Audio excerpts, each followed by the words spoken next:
You're welcome to another episode of Garment Talks with me, Consult. I'm your host, Moreni KG Edward Etu. And with me on this particular episode is someone I refer to fondly as Auntie Shola Babatunde. I call her Auntie Shola because she gave me my very first debut into garment production. Good morning, Auntie. Good You're welcome to morning. How are Garment you? Talks. I'm Thank very you for well. having me here. It's so good to have you here. Like I was saying earlier, I fondly refer to you as Auntie Shola because my very first experience in garment production was at your place. And this was like 12 years ago, 2013 to be precise. Yeah. When I had my internship, it was just 3 months, but it was very impactful. Intense. So Yes. I'm So I'm happy. just going to allow you give a brief introduction about yourself because I know you wear many hats within the industry here in Nigeria. All right. Hello, everyone. My name is Mrs. Olusola Babatunde. I'm the founder of OSC Group. So OSC does training, OSC College of Fashion. Then we have OSC Research and Creative Foundation. And we also have OSC The Garment Factory. To wrap it up like that. All right, thank you. So the purpose of Garment Talks basically is to highlight conversations around the industry when it comes to garment production, manufacturing, the challenges that exist, and to also, highlight the solutions that are possible. I know the industry is evolving, it's growing. There are many things that I can point to and we can say that, okay, we are making progress. However, I know we also have a long way to go. And so my very first question basically addresses the fact I want you to speak to, the reality check, what you would say we are, like the stage that we are at this point in the industry and how you think that from the federal level, because you've had the opportunity to interact with policymakers and all that. What would you say in summary, what would you say the state of the Nigerian garment industry is? Okay, so I'm very, very hopeful and positive. So it's in a good place. It could be better, but I would say compared to where I'm, way back from when I started, it's way better. However, there's still room for improvement. So there needs to be alignment between policymakers, the education system, and the real world, the industry itself. There's a misalignment right now. There's also scarcity of the supply chain. So quite a lot of our raw materials are all still imported. The needle is imported, the thread is imported, the machine oil is imported, so there needs to be a steady and consistent source of raw materials. Then the skill across board. So right now, a lot of people are just focused on 1% of the value chain. People just want to do made to measure and make corsets and do ready to wear because that's where they can, quickly make money. However, there's a large vacuum in the other sectors. But overall, the interest in made in Nigerian fashion is also a very, very good thing. Yeah, that's definitely working out for us. And that's because the creativity cannot be denied. Like we can see it, it's evident. Everyone, even your gate man is creative. I'm telling you, creativity is in abundance. That's a blessing we have. Yeah. Okay. So just as a follow-up to the very first question, what would you say people often misunderstand about the potential and the limitations of Nigerian manufacturing? Okay, so the potential is there because we have a very large, youthful population that's interested in entrepreneurship, which is a good thing as well. People are now looking inwards to other professions like fashion. So back then, in my own time, if you're not doing law, engineering, medicine, or all those type of professions, people tend to look down on you. And tailoring was meant for just the dropouts. Olodo, Olodo means the dollar. So anyway, but now I can see a lot of professionals involved. Is people are really taking it as a career. So that is a good thing. However, the skill across board needs to be developed. So who's training you to become the production manager quality control personnel, the administrative staff for fashion, the sales and marketing for fashion, who are the investors, the financiers of fashion. You know, I've met quite a lot of, investors, either the banks or private equity investors, and it's clear they don't understand the industry. They know it's not for those who just want a quick turnover. Quickly, let me invest in the way you invest in oil sector. Yeah. It's not or tech. Thank you. Tech, you just get your money back, and it's even the return on investment is really phenomenal. But for us in the garment industry, it's patient capital that's needed. It's a long-term thing before you begin to get your return on investment. Sometimes 3 to 4 years. So it has to really be someone who understands the industry. Then there are various sectors in the value chain. Which part do you even want to play in?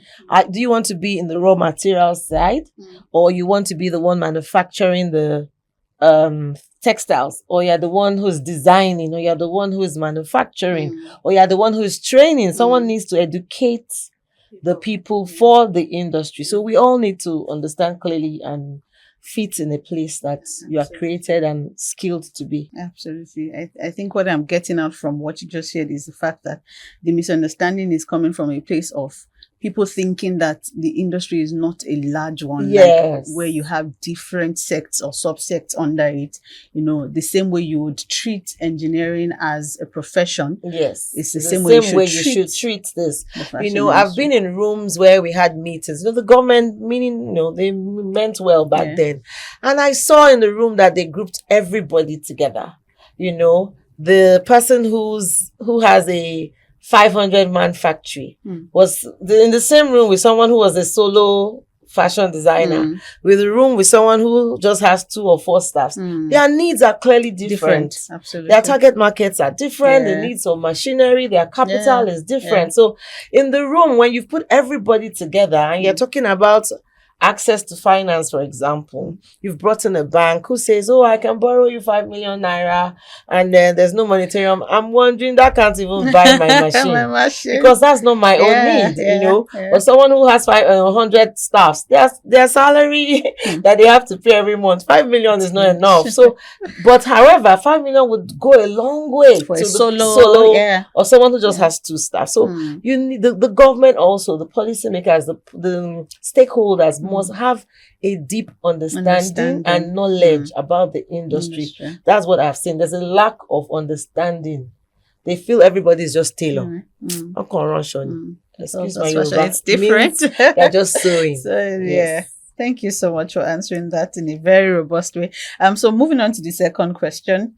In terms of policy making, and production, how would you say that and this is me asking because somehow I know you've had the opportunity basically to interact with the policymakers and all that. Do you think that our national policies are adequately supporting manufacturers? So, on paper, yes. Okay. So I had the opportunity to review the CTG policy. Okay.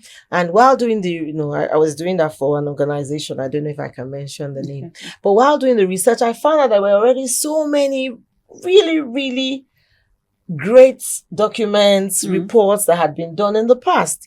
The issue is the implementation. Okay. So by the time you've finished writing the reforms and suggesting your reports, before the bureaucratic processes of government, a new government has come in. Yes. Yeah.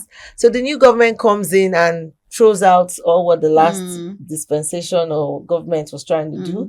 New people are here, they have to start all over again. And even if they know, it's from my last person who probably was maybe in an opposing party. So they don't, so we start all over again. It's the implementation that's the issue. But there are several really good reports, recommendations and initiatives.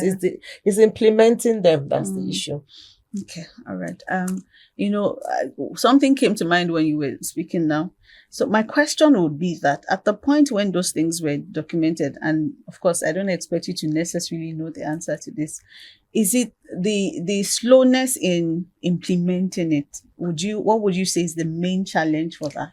Okay, so the main challenge was because there isn't a dedicated CTG board or governmental agency that's dedicated to the industry. Okay. Because in the past, the industry has been seen as just tailoring, not realizing the full value chain where it involves the farmers, the cotton farmers, and not just even cotton. There's polyester. There's need for polyester. Yes, we plant cotton here. However, what happened to the byproducts of petroleum that can be used to do other types of products?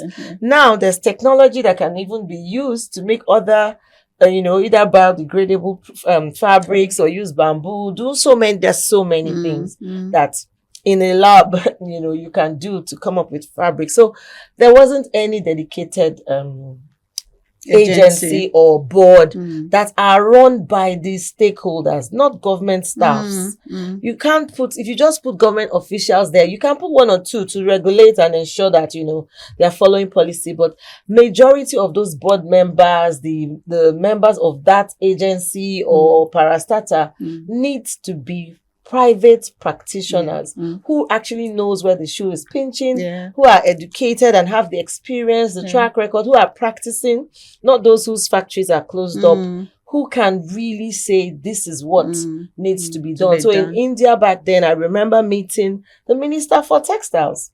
I met him and after I met two of them, they were focused on everything about the fashion, textile, and garment, sector. There was funding set apart for it. She would visit, because she visited the school where I was, and that's how I met her and even him, the person before her. So that needs to be done so that they see that this is a sector that can generate billions of dollars revenue for Nigeria. And it's not just in the sewing of even physical items. There's now fashion tech. There's technology, there's e-commerce, there's so much. It even extends to fashion films where you can use AI, and it's endless. It's a lot. It's a lot. So to just lump everything and give it to one government official, I'm sorry, I have nothing against government officials, but they are not fully equipped with the knowledge of what it takes to really do this. And that is what I have seen is the major issue. When we're in meetings, I can see clearly that government official has no clue. We go on trips, they are sleeping, they are not interested in the talks. We were somewhere and someone from Ralph Lauren was showing us how they have embedded technology in their pattern making in the factory. I looked around, so I was so excited. I love manufacturing. I looked to my left and to my right. You I'm were the sorry, only excited person in the lot. The babas, sorry, they had dozed off. They wanted to go shopping. They were not interested. So I was like, it should have been stakeholders. I think this brings me to the next question, the obvious questions. So what are the stakeholders doing? Like, why wouldn't they be at this kind of event? So that's also another issue. The stakeholders are busy, distracted. I'm using that deliberately. We'd made to measure others with the daily running of their businesses, which I can also blame them for, because that's still the stage which they are. It's safer to stay within what brings you quick revenue than the long term that's harder. So a lot of the stakeholders are like, I can't leave my shop. I can't leave my company to come for a meeting. And the meeting is going to be in Abuja. Who's funding the flights? So how am I going there? So if you've not structured your company properly, you won't even have, apart from even the flight tickets, which you have to pay for yourself, who's going to run your company when you've gone? So people don't know that they should hire managers, supervisors, have accountants, just the way any other business is structured. It's how a fashion business should be structured. So that way you, the CEO or founder, can travel. Go and do the real thing a CEO should be doing, which is the networking, the bringing in business, and your staff are the ones running the business. So brings us to the issue of nobody wants to also work for other people in those areas. Schools are only churning out the tailors and pattern makers. Nobody's teaching the middle level staffs the high level staffs, who can be your maybe COO, who can be your CEO. I don't always have to be the one running the company. So there's no school training people for the business of fashion in Nigeria. That's also an issue. So the stakeholders will not be at the meeting. Then there's a cultural thing also. Majority of the people in fashion are women. And culture makes a woman to keep quiet. Don't be seen, don't be heard. I have to take care of the children and I can't travel. So usually I'm the only woman in those meetings. Like the trip I was referring to India, I was the only woman there. Several meetings like that. I will look around. It will be those that are really not the stakeholders that will be at that meeting. So the designers, the founders, they too have given up. Like, please, government won't do anything, Joe. Let me not bother. They're not, don't give up. Be at the meeting. Show up. Yeah, absolutely. So, you've highlighted one of the challenges that have been faced that is being faced rather in the industry, and this is between the stakeholders and the government in that sense. The need to educate and all. I think there's also still a bit of a challenge within the stakeholders. So I want you to touch on that also. Amongst like a fashion brand and someone in the manufacturing space. So there's a big mistrust and competition, which it shouldn't be. We haven't even scratched the surface of what is available in the industry. So I remember when we first started manufacturing, and a lot of the Nigerian designers didn't want to come to us to produce for them because they felt, you copy my design. But it was because they didn't understand the difference between a garment manufacturer and a fashion designer. Since I'm manufacturing for all of you, why do I need to copy your designs? I'm already making money anyway. Exactly. Then if you understand that creativity is not the issue here in Nigeria, you understand that copying or stealing your design is not the issue. That happens in places where they cannot be creative. I can look at this leaf now and come up with a style. I've tested that theory many times. Nigerians are creative. So we are all designers. Even the lawyer watching this. Everyone is creative if you really understand how to create. So, but that's not the issue. The issue should be an alignment with understanding what the factory needs. For a factory to be profitable, you need to mass produce. It's about your numbers. How many can you do in a day? So if you bring just a 20-piece collection and you want to do 5 styles, just size what? And I'm cutting 2. I have to cut with scissors. It's going to take me a longer time. And all my overheads will be on just your numbers. Whereas I could have done 1,500 t-shirts in a day and sell and still make much more money. So there has to be an understanding between the stakeholders. Understand who is a garment factory. And the garment factory too should be clearly defined on their minimums and their specialization. That's another issue. So you can set up as a factory that makes fashionable items for women. You must set up that way. Your machinery must be right. The kind of stuff you have must be for that. It's different from a factory that's set up to sew t-shirts. It's different from a factory that's set up to sew coveralls. So internationally, in China or India, a factory that makes shirts only makes shirts. They won't come and do agbada today, tomorrow, next tomorrow skirt. That's what we do here, but it's unique. However, there must be a clear understanding of who you are, the fashion designer. Many of them don't even understand size charts. They don't understand, you mean I have to do it in 3 colorways. They just want to buy, so e.g., let's use what I'm wearing. If you're doing this, it means you must have booked a lot of this particular color of ashoke and this. And that is what you're going to bring in bulk to my factory and I produce it for you. But no, they don't do that. I have this wrapper at home, use it to do the sample first. And then they they now bring another thing and you've set your machine to sew that fabric. They don't understand. They don't know that there's special machines for different types. For different fabrics. The machine that's sewing silk, which is a lightweight fabric, the needles are different. The thread is different. Even the personnel who will handle that fabric is different. They don't know all that. So they feel, aren't you a factory? Isn't it just to sew? What's taking you so long? They don't understand that you have to plan and A proper rearrange. production schedule. Yes, Yeah. and have a schedule Yeah. and do the production plan Yes. of that product. You have Yeah. to do the sample, time it, Yeah. and understand the standard allowed time, and then Yeah. use it to cost Yeah. them. To Yeah. cost. They don't know all that. They just see the glamour. No, they see on social media one girl saying, "It's sold 30 minutes. I finished it. It's ready. Oh, I sold out." So those are the For things. just one item, for one Yes, piece. and they've Yeah. edited it. The person is showing that it was so easy. So people don't understand the back end. So that's one issue. Then even the designers or themselves, everybody feels I must produce in-house. You don't have to. Outsource to that person. You focus on your real skill, which might be marketing. Maybe you're the salesperson of your brand. Outsource. That's why you can't handle the tailors. You don't know what it takes to handle tailors. I've had people call me crying. My tailors want to drive me crazy. Madam, you don't know how to manage madmen. Tailors, I'm not saying you're mad, but they're a special breed. I must say they're a special breed, and it takes a certain people management skill, emotional intelligence, to be able to handle that group. So if it's not for you, why have you added that responsibility to yourself? So why not focus on your strengths and let someone else produce that? Now, the someone else too is greedy. I made this outfit for XYZ. She's selling it for times 10.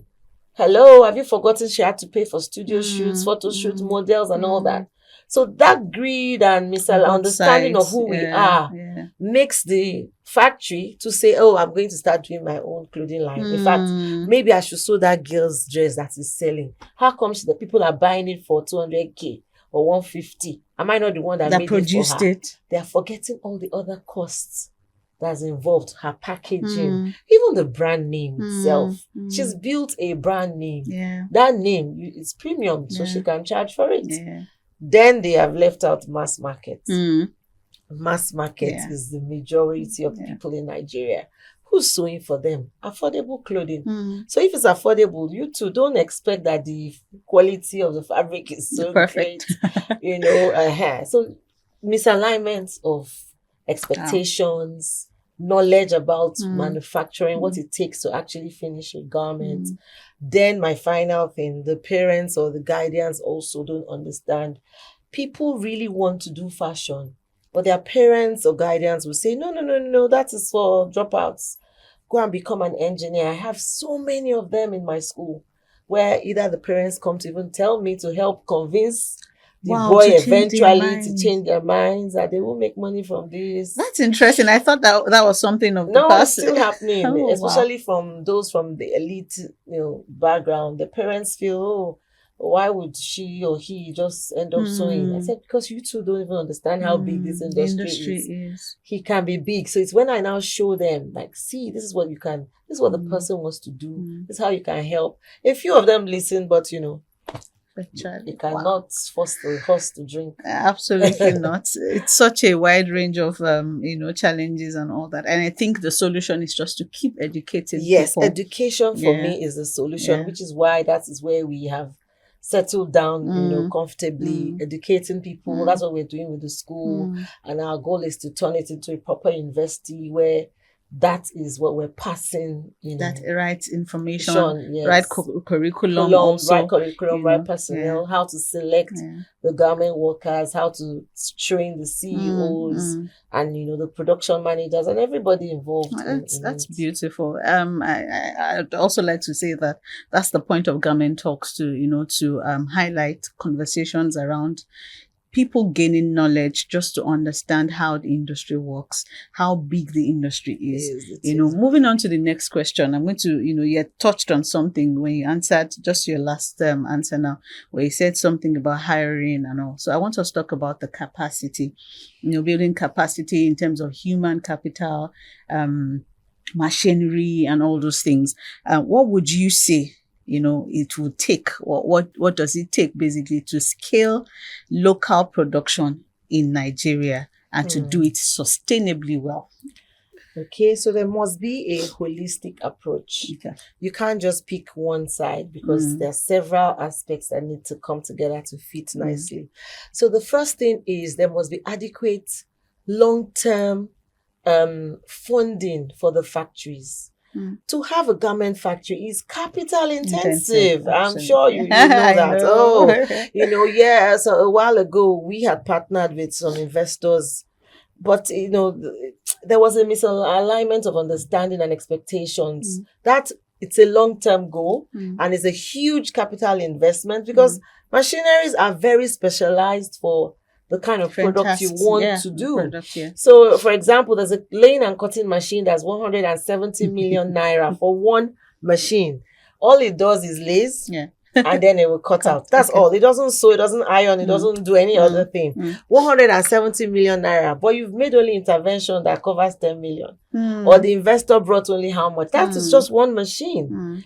So if people don't understand the financial part of the industry, there'll be an issue. So adequate knowledge for financing garment factories. Now the education, there is a huge gap. The schools are operating with outdated curriculum. They don't even have the adequate machinery to teach the students with. So when I was in China and India and I saw the school is set up as a factory. Yes, in fact, we first thought it was a factory until you see a department of. So every single machine that is in that Indian factory is in the school. Right from the weaving machines, the machines that make the t-shirts, like the ones you put up. It was in the school. The school was well equipped to produce. So even a knitting, the one that that one that knits the t-shirt. That's what I commented and I said, I've seen this. It was in the school. The students were taught to operate it. Knitting yarns in school in India. Goodness. It's just that I've shared a bit of the videos and I saw some people using the videos, but anyway, I'm telling you from the school. The school is set up that way. So real first-hand experience that launches you into that, the entire thing from scratch. Exactly. So when you graduate from the school, the factory to employ you is already waiting and it's the same machine that you were using in school. That is in the factory. By default, so you can finish school on Friday and resume to work on Monday and be well paid as a skilled technician that can be, spinning yarn or whatever it is. Everything, even the sewing studio, the pattern making, I was blown away. It's set up as such. Are these schools government funded? I need to ask. There were the two sessions parts. We saw the ones that were government funded. Now, in India, they're very intentional. They've seen it that this industry is a money maker. It's going to make money for our GDP. So every single policy, infrastructure is well thought out. Same thing in China. They know that they are the manufacturing hub for the world and they picked each item. So for fashion or textile, there's serious government backup and intervention. And there are also private individuals who are also involved. If you count maybe 10 billionaires in China and India, they own factories. They own garment factories. Because they're producing name all the big brands that we here wear. It's made in China. People don't understand that. So if you want low quality, you get. If you want high quality, you get. Whatever you want, you get. So that's another issue. The educational system needs to be improved. There should be more schools that are doing the different aspects. So when I had to hire for a very high level position in the factory, there was nobody in Nigeria that could qualify. Oh my goodness, you just touched on a very sore whatever for me. That level. Who is teaching people how to operate a laser machine and repair it? Or even the cutting machine I mentioned, or even the computerized sewing machine. Those ones with the panels, the computer panels. If your panel should get burnt, they don't know how to repair it here. They tell you, madam, buy another panel. But over there, I saw young boys fixing and correcting. They were testing it. They opened it, dismantled it, and were repairing it. Nobody's setting up those schools here. Nobody's even thinking that way. Minister of Education, if you are watching, please let that be, let all those things start to come up. So that's your son that's interested in fashion. Maybe he's supposed to have been the one doing the electrical parts of the machines, building the robots that if someone should build that robot that can, I just say, please sew 2 t-shirts, black, green, and I go. I will buy it. I will sell everything I have and buy it. Yeah. You know, so there are people who are meant to be in the industry, but the fear of you're just going to end up being an ordinary tailor is in the parents, so they hinder them. The people too have not seen, it's what you see. Yeah. It's The what you see that you would yeah, know, the yeah, vision you yeah, have. So yeah. if you are able to show the youth that these are the possibilities, you don't have to be the tailor sewing. Come up with the app that I just scan the woman and her measurements are out. I just step into a booth. Somebody has created that, I saw and it scans you and gives you. Why can't it be a Nigerian that came up with that? But when everybody say, I don't go to fashion, don't be tailor, don't be tailor. Tailor is not the only part, so that needs to be done. Then the people also, when you finished learning, don't feel I must go and open my own business. There are too many one-man Suradi tailors inside their rooms. Suradi tailor means roadside tailor. Roadside tailor. There are too many small everywhere. Silos everywhere. Yes, imagine if you are working for someone and you build this very big brand because you are great at this part. That one is great at this part. The body has different parts. Yeah. The eye, the nose, the mouth must all work together before the body can function. So the eye shouldn't say, I want to go and be by myself. After all, I'm the one that sees. Who will take you around? Who will smell and take in oxygen for you? So that's what has been happening. People say, I'm good at corsets. By myself. I'm good at cutting. I'm good at pattern making. I'm good at selling. All of you should have been in one company and build a big brand. So trust, being able to forge partnerships. And then there's too much talking also. I heard you said this about me. No. I think it's also because it's a small industry. Yes. And we're all just after personal gains. So if there's anything that looks exactly, there's anything that looks like that's the point actually. It is short-sightedness. Yes, if you can think of the bigger picture, you would even say, you know what? Okay, enemy, come, let's be friends, just so that we can achieve this together. We're leaving a huge chunk of the market for importation. The foreigners are taking over the markets. Look at schools. Do you know that the uniform industry in Nigeria, as at 7 years ago when I did the research, was making 400 million naira from just blue jackets? My goodness. Yes. One item. Just one product. Yes. The blazers that 400 the secondary million school put on. Then don't even get me started on the white shirts. Wow. The white shirts. Tell me how many schools wear white shirts. How many drivers? How many companies? So imagine if we just locally being produced. I just focus on shirts. You do blazers. She does the trousers. And we're all the ones supplying all the schools in Nigeria. Just try Nigeria first and see if we will not blow. But because it's harder to do, that's the truth. To set up the shirt line, you must have some technical know-how or employ.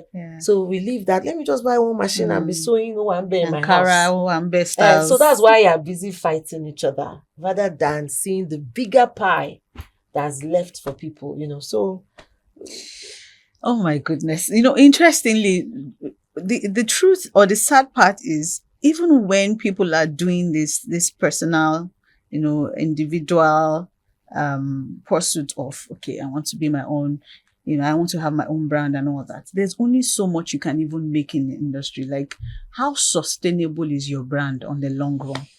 Would you say that you are really cashing out in that sense? The truth is they are not.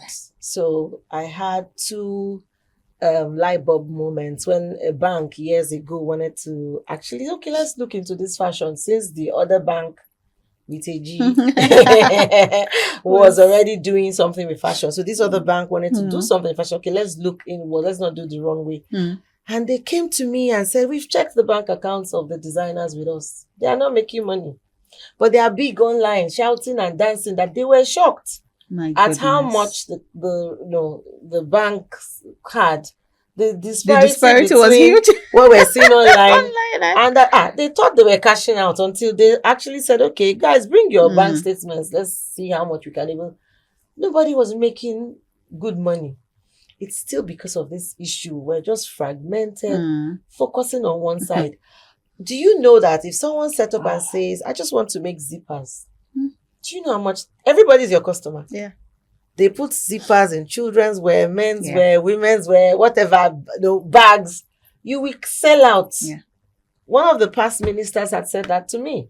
How come none of you have come to say we need money to set up a company, button company? Stay. The stay I now heard of is a foreigner that's doing it. My word. So all the other things. But no, we must be. I want to sketch. I want to sketch. draw. I want to show I want that. to do. You know, when I snatching. train designers. So when I'm done with the classes and I'm giving them my lecture on business side, I want to show my design. I can do corsets. Yes, you can design, but how's your pocket? How are you able to pay your rent? How is it going to be sustainable? So in 4 or 5 years, where do you see yourself? Oh, I want to be so like, because they see all these big names. I don't want to call the names. But they don't know that the big names are suffering too. Their bank account is crying. That's why some of them have to do other things. Oh, yeah. But they won't show the people that I'm doing something else. So I've paid my rent, so I've paid my salaries. That's why I can't scale. You won't see. I don't know if there are a lot of big ones with more than one branch. Even when they scale, they eventually will close that other branch down. So those are the issues that needs to really be sorted out, even within the stakeholders. No, I had is it an epiphany or what's that thing called? When people were calling me, my manager just left. Oh, my sister just left. This person just left me. And I was praying and I said, why are they just leaving? Is it that people are not loyal? And Lucy said to me, yes, you are not building a sustainable company that they see their career growing with you. No career path. There's no career path in your company. So, of course, they would leave you. I think that's so if the person knows that if I come in as a cleaner and I eventually, I can become head cleaner. From there, they can put me in charge of, I can learn the skill and be sewing machine operator. From there, I'm going to be the head production manager, like that till I become production manager, CEO, creative director. Of course, they will stay with you and you're paying well. Not that you have big title but little salary. So that's another issue. A lot of people are not paying their workers. They're not paying their workers well. So if you pay well and regularly, they will stay with you. I have staffs who stayed with me 5 years, 10 years. I've had people who came in as cleaners and are head of departments now. It's just because of this thing. Be it like the bank, be like that oil company, be like that other company that's structured. So if you start organically, you will become that company and have that goal in mind. I am a company and I want to be sustainable. I want to be here 10 years, 20 years. That's why OSC has been able to stay almost 20 years. Yeah, that's beautiful. I like how you were able to bring us back to that part of creating career paths within the industry. Yes. It's so important because that's the only way your business or your brand can also be sustainable. Yes. We tend to focus on other aspects of sustainability. Interestingly, being able to sustain a business for more than 5 years in Nigeria is also sustainable. Exactly. Because, it shows that you are also keen on development when it comes to your staff, your workers.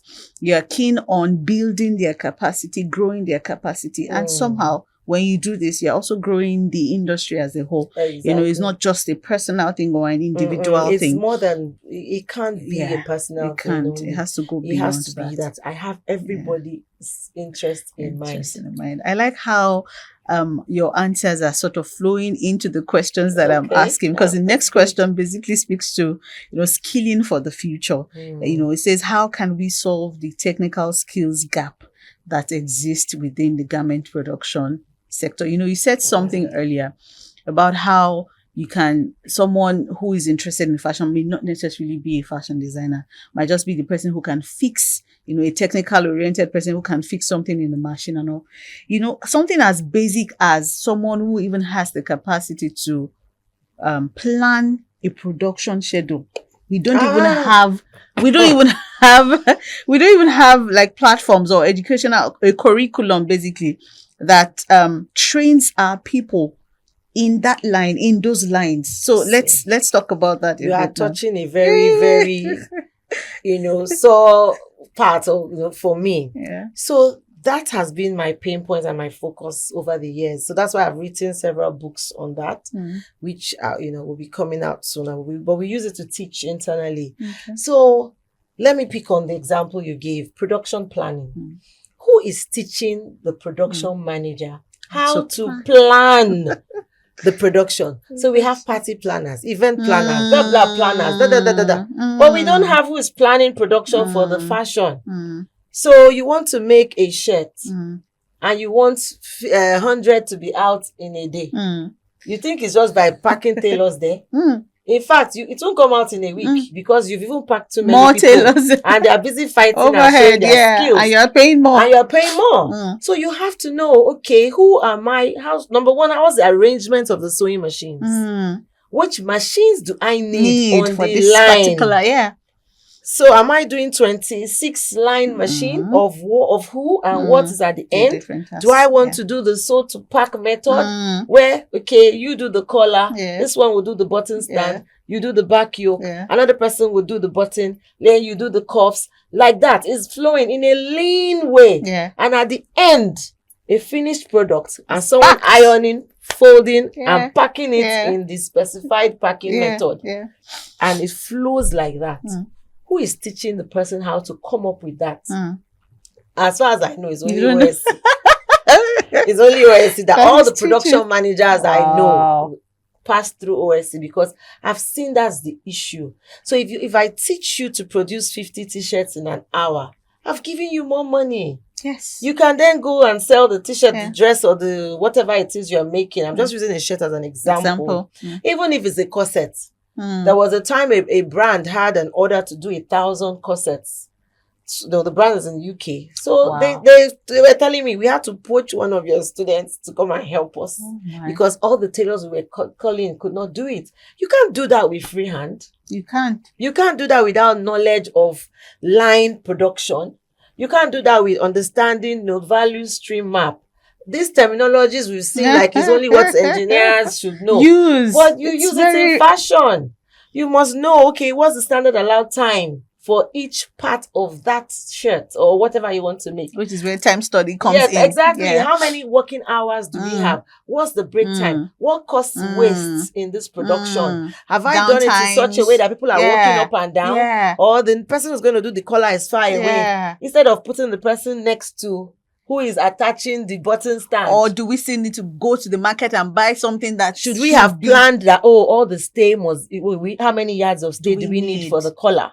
Let's make sure it's all available. Cut everything and now. The machines and all the size everything that we even need. Because you have tailors measuring, okay, can you sleeve here? 2.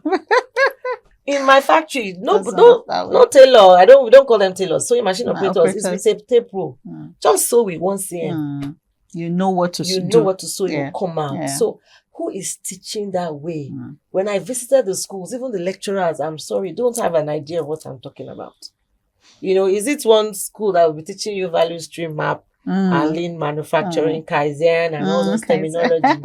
Then for us, we've even found a way to add both agile manufacturing and lean manufacturing. And I add one more thing, divine. I can't run away from the fact that the Holy Spirit tells me how to do each production. So people wonder, how are you doing this? How are you able to?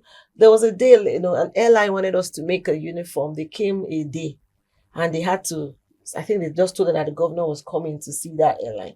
They needed it ready for the next day. We produced and we gave her. She was shocked. Even though, she was saying, I need it tomorrow. A part of her mind was also saying, tomorrow. But when she came by 7 a.m. and it was ready, she just started praying. How is that not divine? That's absolutely you need to understand what if this is what you are called to do. If you are not built for that, you will break down. You will just be having high blood pressure anyhow. You'll be shouting at production your tailors. It's not a small feat at all. No. If you are not strong minded, your mind must be strong. You can't be an emotional person doing this. You can't be. You must be focused. Yeah, absolutely. Thank you so much. You're welcome. I think the second part of that question is, with your experience in OSC, and you touched on that also when you were speaking. So with your experience with OSC Group and as a consultant, how do you see technical training evolving? You've been able to do it in-house, like with OSC, but how do you think that there is growth in that aspect, like on a general scale in Nigeria? Do you see more people paying more attention to, technical?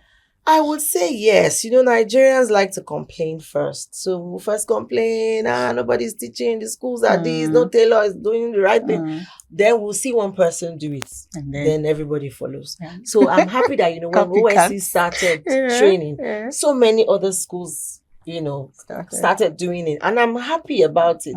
What I'm hearing more also is the fact that stakeholders must really take the bull by the horn. Yes. At this ownership. Point, we must take ownership, and I remember that I was at an event where there was a representative of government, the Lagos state government, and she was saying something about the fact that the film industry, other creative industries, had been like ruthless in that sense in going in approaching the government, except for the fashion industry, and she was highlighting the fact that the person whose program I was attending had to also come to them, and it was until this person did that they started realizing that, oh, you guys have not been coming to us. So true. Just as you said, now someone who's interested in fashion education should know that, okay, I need to go to these people. They are clueless, like you said, but they are willing to also do something. They are willing if you can get, them to sit with you. Yeah. They are willing. Yes, of course, there are government issues,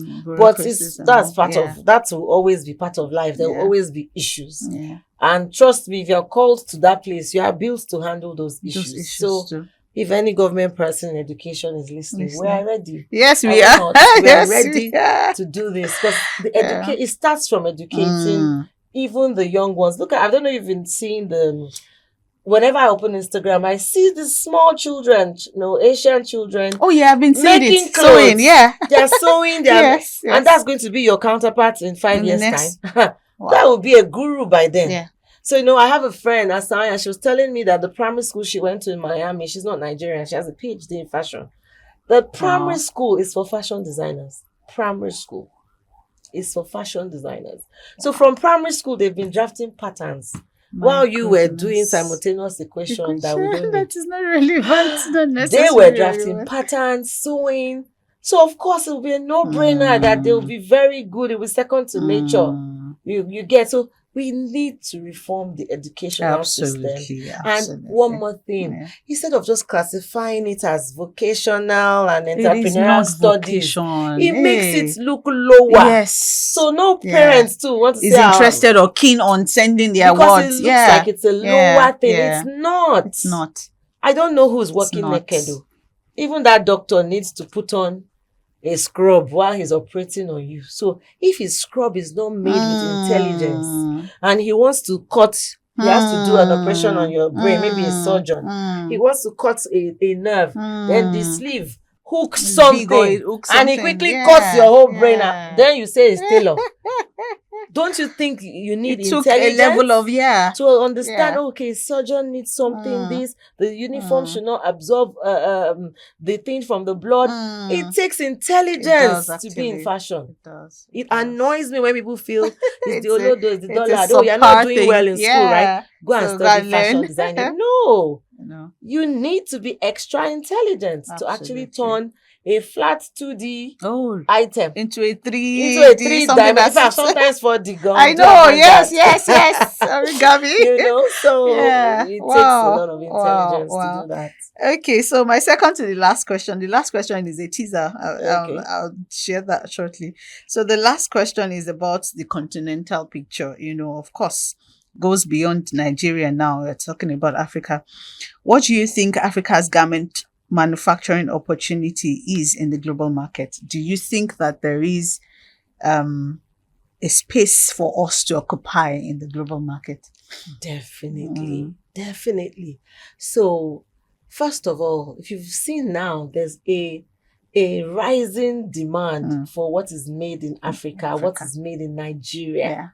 Our food, our music, our movies. I remember when it started happening, you know, I had gone with the NEPC to Uganda or so for an exhibition. And to my shock, they started asking me, oh, do you know Aki Apopo?